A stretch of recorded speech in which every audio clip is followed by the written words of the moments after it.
Good evening. This is Andrew with WMH Racing, and tonight I am going to be doing a short review on the new MiniPro V2 dyno. Now mine is actually the V1 that's been upgraded with the upgrade kit. I've had the V3 controller board on mine for a while, but this is the new upgrade that has this nice new motor mount, nylon spur gear, and they use Mod 1 pinion. This gets rid of the belt. So I don't know if you guys are familiar with the old MiniPro, or the old version, but it used a belt to drive the flywheel instead of a gear system, instead of straight gear. So we're going to be reviewing this tonight. There are some positive things that I do like about this system from the get-go. One being the footprint. So this footprint is much smaller, and I realize that I got my stuff on this board, but this is much smaller, much easier to work with than it used to be. So with the old footprint, technically the footprint was actually a bit smaller. You didn't have the space. There was no actual platform to be able to mount stuff onto on the old system, since the old one just had this part right here that the motor mount hooked to, and you had to slide back and forth. So this new one also comes with a motor clamp, so you don't have to buy an additional motor clamp, or I should say adjustable motor clamp. The original one just had one that you constantly had to unscrew and screw back down with Allen drivers. Let's see. I do use my own custom current sensor board, and that's because I had issues with the original MiniPro, and because of that, I just decided to build my own current sensor board to use. As far as the setup is concerned, I use 2 HP server power supplies that I modified for variable voltage. And so I'm going to run this at 7 volts. And I combined 2 of these together to make sure they were able to get enough current to run the motors. So these 2 are running in parallel, and you can see they're approximately 7 volts to power the system. We're going to start off with an R1 25.5. This is the V21S 25.5 R1 motor. This is I got a 25.5, a 21.5, a 17.5, and a 13.5 to do testing with. So we'll just start off with the 25.5. And the motor clamp is kind of tight on some of these R1 motors. So you may have to finagle with it a little bit. And this is another custom piece I built that clamps down to the tabs on the motor, so I don't have to solder the leads on and off constantly. The downside of this is you're not going to be able to run a mod motor through this. The current that it's going to draw is just going to be way too much for these tabs. All right, so I'm going to tilt this up and go up to the laptop so we can see what's going on. All right, hopefully we can see that. All right, so first thing we want to do is we want to get the hardware configured correctly. And I am connected to the dyno. I am connected to the servo controller, which controls the ESC. And we go down here to the hardware. Let's see, I need to change the pulleys. So it's kind of the first thing. The new pulleys are not in this version of the firmware I have, and I looked on the site and I didn't see a newer version. But this is a 2-to-1 ratio, so I'm just going to use the 32 tooth and the 16 tooth because it's going to give me a 2.0 ratio. That's what I'm going to start with. But really, this is a 20 tooth Mod 1 pinion and a 40 tooth pulley, so that should be changed at some point, hopefully in an upcoming firmware version. Second thing I've noticed with this firmware version There was a prior firmware version that allowed you to actually change your voltage and your current. Uh, what we call it calibration. So you could adjust the well, let's say it must be significant figures, voltage SF. So that's my guess is significant figures, but for the voltage and the current, so you could make the adjustment to get them to actually read out correctly. Now these are actually grayed out in this version of the firmware.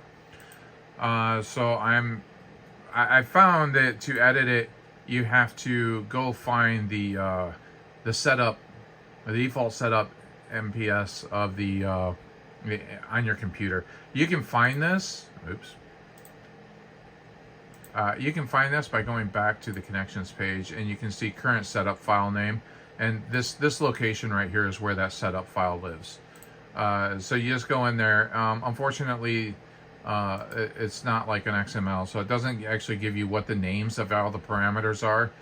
You just kind of search in here to find the parameter that you're wanting to edit. And so for voltage, this would be the 4.095 and the 50.5 that I am currently using. Once you do that, you can actually save the setup, and it's supposed to save so it keeps those settings for you. Let's see, configure test. This is just the test that we're actually going to run. We're going to do 100% throttle right away for 6 seconds, and then we're just going to stop. I'm going to go to run a test. This is a practice test that I did run. All right, so one of the things to notice is now the spur has a one-way bearing in it. So it's supposed to. The flywheel is just going to spin like crazy even when you take power away, and it's probably going to spin the motor too. I don't think these one-way bearings are all that good, but you know, it is what it is. All right, this is my second complaint now. So the first complaint you saw with the not being able to adjust the voltage or the current. The second complaint I have is if we look at the voltage reading, the current reading, and the output rating, we see that these numbers are constantly floating. And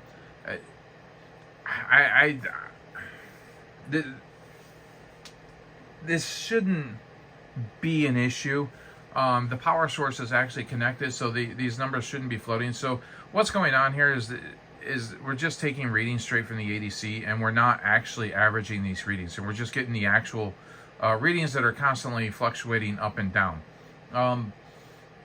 In my opinion, this should be a running average, and these numbers should be more stable. The thing is, if you go back to the original MiniPro, they were much more stable at this point. So I'm kind of thinking this is a lag. I mean, this is definitely a software issue, and I would like to see this fixed in a future release. All right, so I'm going to go ahead and run a test. And mind you, this is a bit loud. So here we go. Okay, and that test went awful. And that's because I did not have the sensor cable plugged into my motor. That is all my fault. I'm going to plug that back into the motor. All right, we'll go back up to the screen again. It's just awful. Sorry about that. Let's try this again.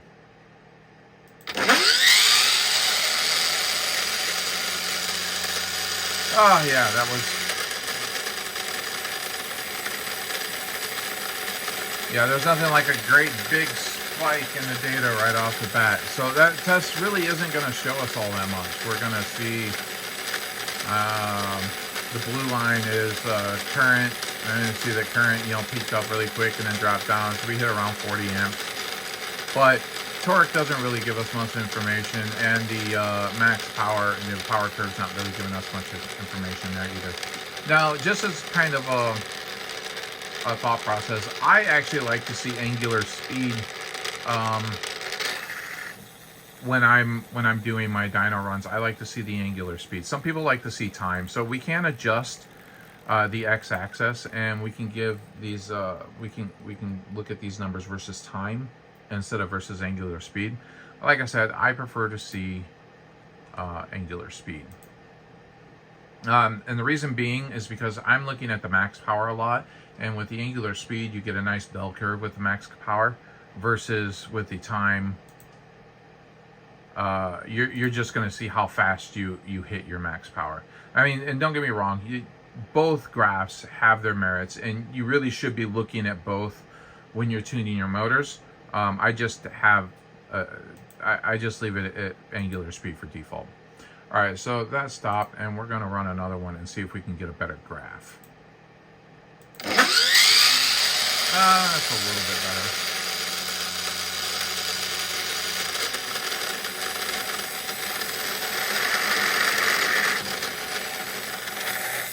Okay. So this graph is a little bit better. It's still, no, it's not very smooth through here. I really think this, just in general with the MiniPro software, this has been a thing ever since the first version. No, I think they could do with some better smoothing factors in here. I don't think there's anything wrong with doing a little bit of data manipulation in here to smooth your graphs out.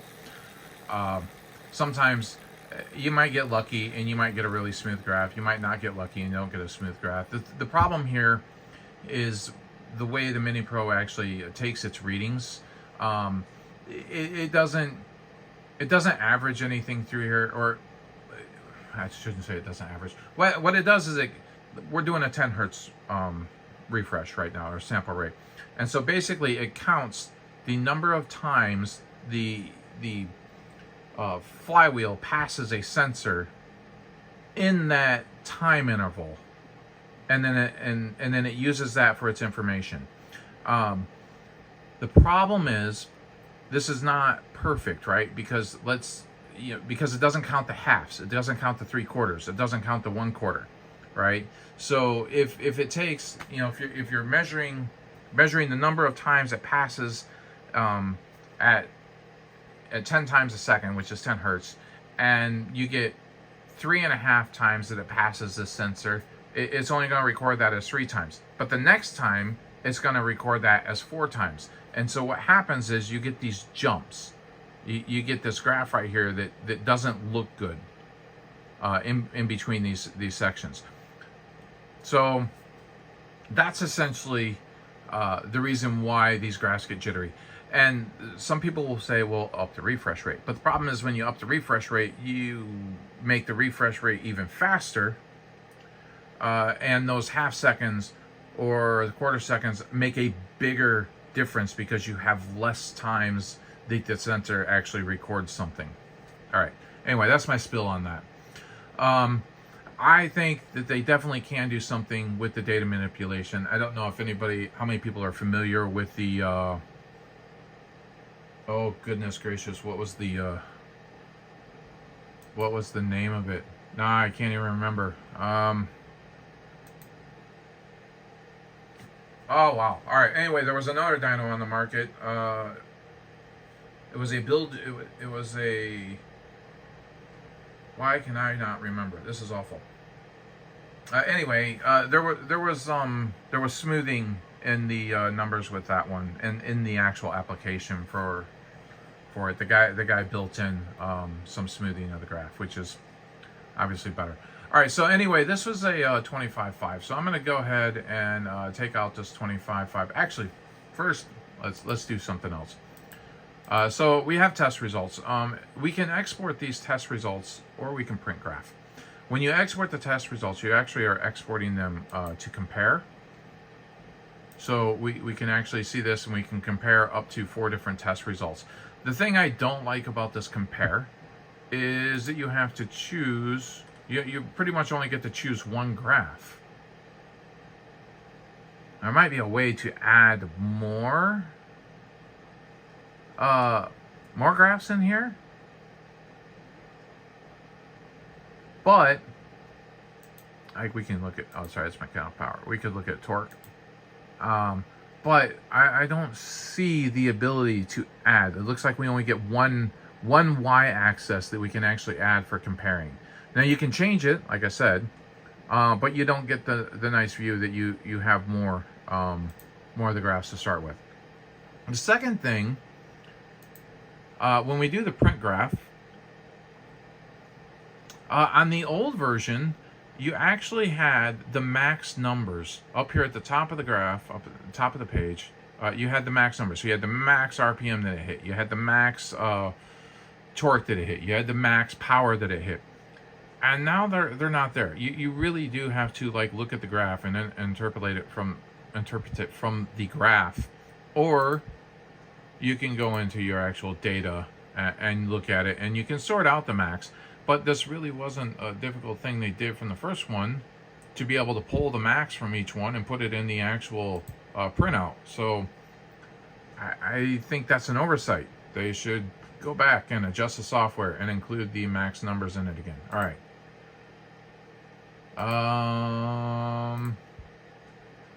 Yep. All right. Now we'll switch out the 25.5 for a 21.5. The good thing is this doesn't take all too long.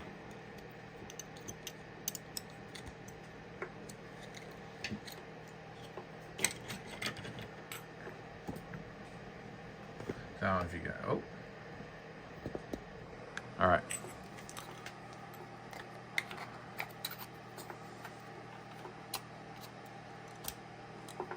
Put the pinion gear on.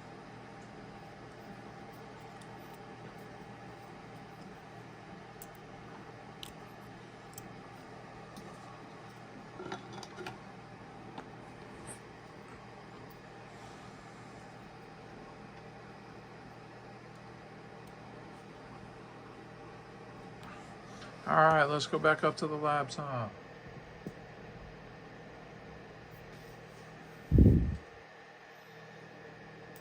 One of these days I'm going to build a bigger workbench, and so my workbench won't be as messy. But I'm quite a busy person, so yeah, fun. All right, we're going to start test with the 21.5 and see what happens.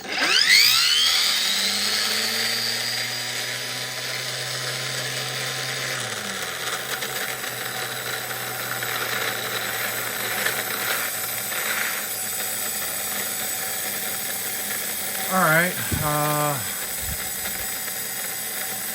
it's not a bad test. We can see that this 21.5, which is a slot machine 2, is pulling around 70 amps on start. We can't really trust this torque right here. So this is a big spike in torque. What you want to do is you want to go back along the linear line the best that you can, and go back up for your interpolation on that. And so we hit right about here, and then we go over the torque, and we're looking just under 300 Newton millimeters. Is it Newton meters?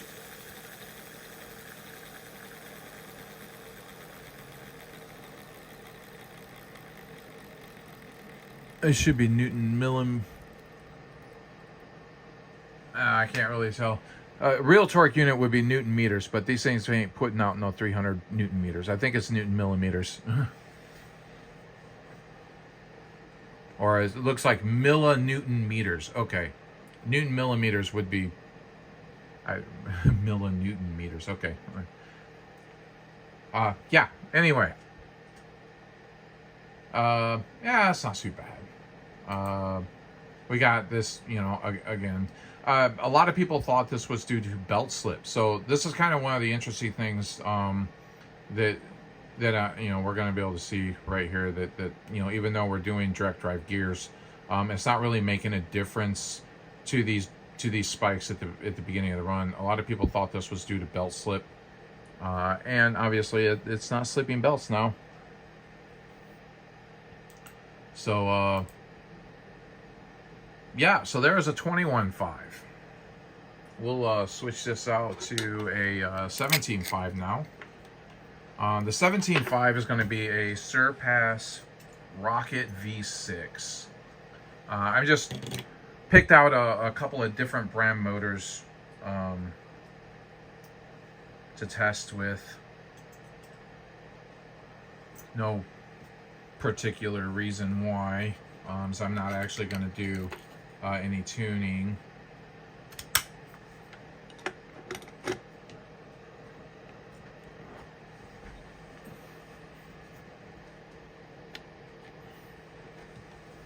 So and try to get this. Remember to put the sensor cable in, right? All right, now let's do the 17.5. Oh, we got a good draft going here.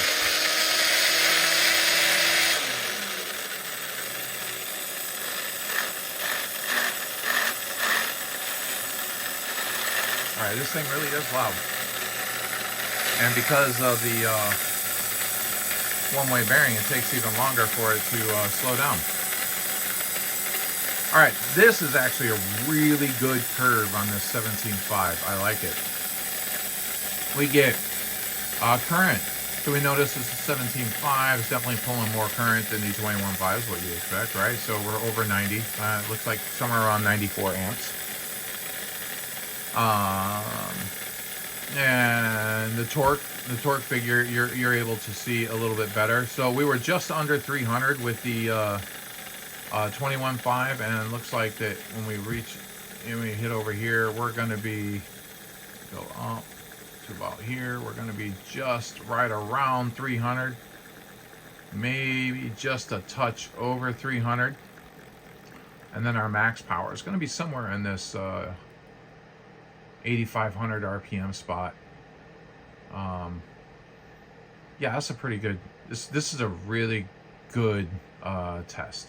This was the test like this was hard to get on the original MiniPro, but you also notice that we had a couple of tests that we ran that were not so great too. So the thing is, when you're actually doing your testing, your power source is going to be one of the most difficult things to keep consistent. So that's the reason why I have these power supplies set up the way that I have set up. All right. Last, we are going to put in a Hobby Wing. Let's see, what is this? Hobby Wing G4. This is the G4, not the G4R. I don't have a G4R, but this is a 13.5. All right, the 13.5 really is kind of pushing the limits for this little contraption that I built. This will pull a lot of amps. So we were at 93-ish with the Surpass 17.5. This is going to be over. This will be a lot of amps. I expect this to get over 100, but somewhere around 120 maybe. I don't know. We'll find out. So like I said, this probably pushing the envelope with this little jig that I built. All right, let's do a start test.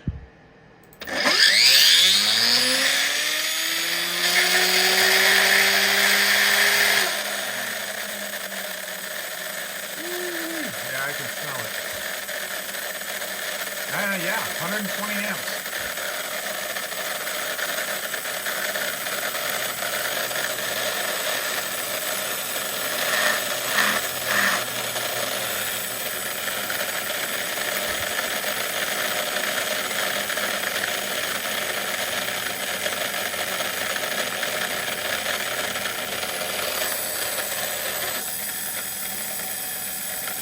All right, wait this thing to quiet down a little bit, right? All right, so looking at the graph, these spikes, I have noticed that when you have these big spikes like this, it does affect these starting numbers a little bit. When you have these big spikes, I've noticed that the current doesn't get as high as it actually should. So we are right around 120 amps, which is a whole lot. I was able to smell this little jig heating up. So yeah, I think I'm pushing, like I said, pushing the limits there. Torque, we're looking, if we go up here, so right around, just under 300 millinewton meters. This will probably end up being a little bit higher, if it didn't have this big spike right off the beginning. So I guess in the end, this dyno still suffers from some of the issues of the original MiniPro with the belts. It does have this initial spike problem. That, like I said, I wish there was a little bit better features on the print graph. I'd like to be able to see the max numbers in here. Not able to see that, so is what it is. You are able to compare test results, though. That's kind of cool, because I can export these to compare, and I can pick and choose which ones I want to export, and you can compare up to 4. So that's kind of cool. But all in all, I am not horribly impressed with this over the original MiniPro. So yeah, that is about all I got. I don't want to go on and on in this video. Like I said, it's not a motor tuning video. It's just to kind of go over some of the features on this new MiniPro. Again, the layout, the physical configuration of this is much better than the original, than the V1. There's no doubt. I like this motor mount. The gears are nice. Everybody complained about gears for a while, so the gears are nice. But as you can see from the data, I'm not really sure they're all that helpful. So anyway, again, this is Andrew with WMH Racing, and you guys have a good one. Bye.